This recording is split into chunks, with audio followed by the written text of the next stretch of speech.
Assalamualaikum warahmatullahi wabarakatuh.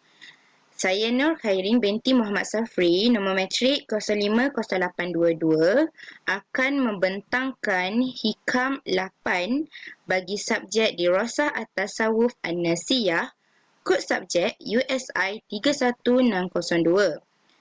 Yang diajar oleh Profesor Madya Dr. Said Hazrul Lutfi bin Said Omar. Untuk tugasan ini, saya telah membuat peta minda dan akan membentangkannya.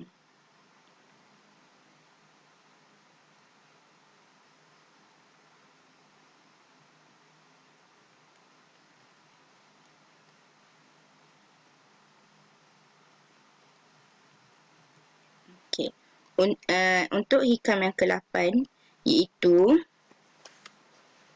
Iza fataha laka wijhatan min ta'arrufi falatibal ma'aha an kulla amluka fa innahu ma fataha laka illa huwa yuridu an yata'arrafa ilaika alam ta'lam anna ata'arrufa huwa mawriduhu alaika wal a'mal anta mahdiha ilaihi wa aina tuhdihi ilaihi mimma huwa mawriduhu, iaitu yang membawa maksud apabila Allah Subhanahu Wa Taala telah membukakan salah satu jalan makrifat, iaitu mengenal Allah Subhanahu Wa Taala bagimu, maka jangan hairan mengapa ini terjadi walaupun amalanmu masih lagi sedikit.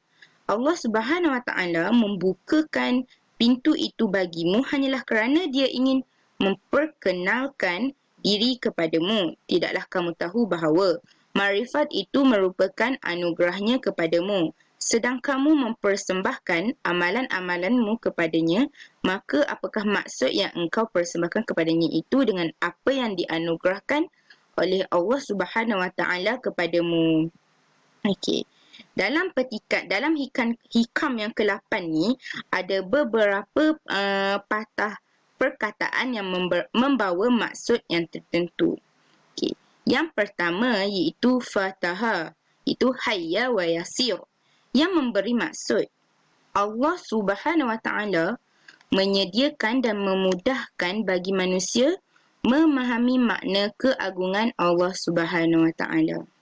Okey, ini memberi maksud bahawa Allah ni telah bagi kemudahan kepada kita untuk memahami, untuk kita sebagai manusia ni memahami makna keagungan Allah Subhanahu Wa Taala. Yang kedua iaitu al-ma'rifah, tumkinu haqiqah al-alam bil ma'ruf min al-qalbi, yang membawa maksud meyakini tanpa ragu sehingga menguasai jiwa manusia. Dan yang ketiga iaitu al-wijhatan, iaitu al-jahatan ataupun al-bab al-madkhal, yang membawa maksud Allah Subhanahu Wa Taala membuka pintu atau ruang masuk yang membolehkan manusia mengenal Allah Subhanahu Wa Taala. Dan yang ketiga iaitu at-ta'rif, itu talabal al-ma'ruf, yang membawa maksud kenal kedudukan dan sifat-sifat keagungan Allah Subhanahu Wa Taala. Dan yang terakhir iaitu al-mubalah, iaitu at-tahmim bi fawatin asy-syai', yang memberi erti menyibukkan diri, merasa susah dengan sesuatu, merasa susah dengan sebab hilang sesuatu. Okey, itulah ada antara perkataan-perkataan yang membawa maksud tertentu di dalam hikam 8. Okey, kesimpulan yang kita boleh dapat daripada petikan ini iaitu yang pertama, Allah Subhanahu Wa Taala memudahkan bagi kita untuk memahami makna-makna kebesaran dan kekuasaan Allah Subhanahu Wa Taala. Dan yang kedua, perkataan wajhatun min at-ta'rif, iaitu menunjukkan kepada perkara-perkara yang baik yang Allah Subhanahu Wa Taala kurniakan kepada kita untuk kita memahami dan menghayatinya. Okey, Itu perkataan dalam hikam ni, itu wajhatul min at-ta'rif ni menunjukkan perkara-perkara yang baik yang Allah kurniakan kepada kita supaya kita ni dapat memahami dan menghayati maknanya. Okey, dan yang ketiga iaitu al-ma'rifah. Al-ma'rifah itu adalah hakikat keyakinan sesuatu perkara yang dikenali teguh, menguasai hati tanpa ragu-ragu dan tidak boleh dipisahkan dalam keadaan mana sekalipun. Iaitu hakikat keyakinan sesuatu perkara tu apabila ianya teguh dan dia menguasai hati kita ni tanpa ragu-ragu, ianya tidak boleh dipisahkan dalam apa jua keadaan sekalipun.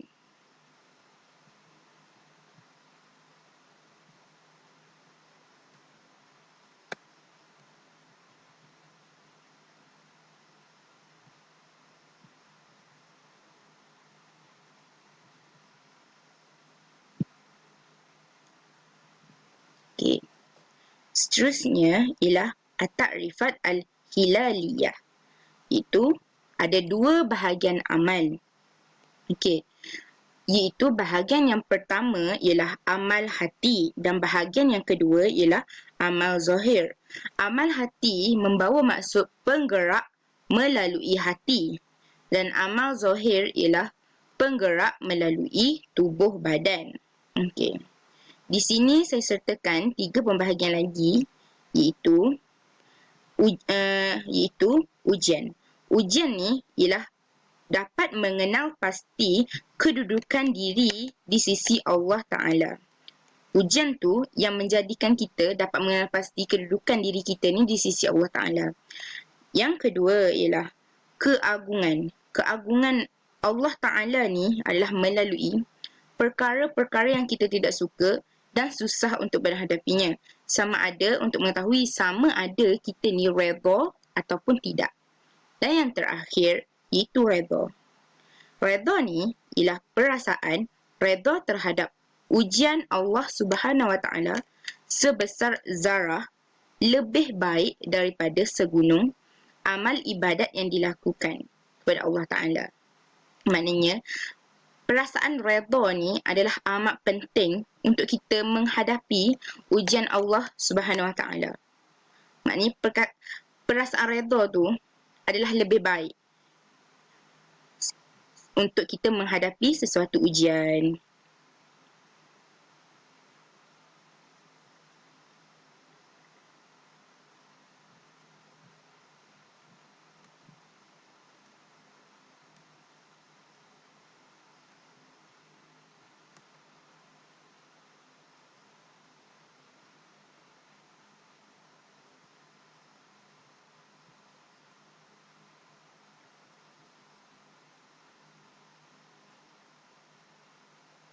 Okey.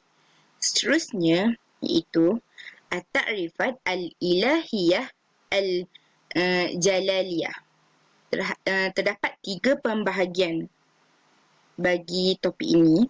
Iaitu yang pertama, akubah watarat. Yang kedua, ta'dib. Yang ketiga, haqqah ziyadah watarat. Okey. Bagi pembahagian pertama iaitu akubah watarat ialah balasan seksa. Balasan seksa, sebagai contoh, balasan seksa ni adalah bagi orang yang buruk dan tidak beradab kepada Allah Subhanahu Wa Taala. Maknanya, sesiapa yang tidak beradab kepada Allah Ta'ala, sesiapa yang buruk, yang tidak mentaati Allah dan sebagainya, tergolong dalam kalangan balasan yang seksa ni. Okey. Yang kedua ialah ta'dib. Ta'dib ni ialah mentarbiah dalam bentuk mendidik. Mentarbiah dalam bentuk mendidik. Iaitu Allah Subhanahu Wa Taala akan beri pengajaran supaya sedar atas kelalaiannya. Okey, di sini dengan cara mentarbiah ni, itu Allah Subhanahu Wa Taala akan beri pengajaran kepada sesiapa supaya sedar atas kelalaiannya. Okey, dan yang terakhir itu haqqah ziyadah wa tara. Itu kurniaan Allah Ta'ala untuk meningkatkan kedudukannya.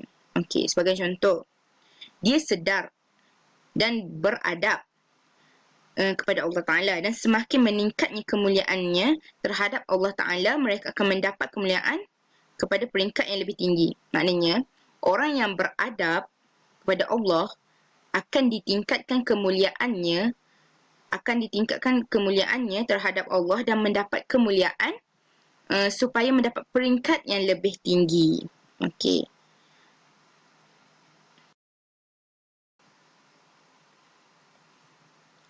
Syukran jazilan. Itu saja daripada saya bagi pembentangan hikam 8 ini. Sekian, terima kasih.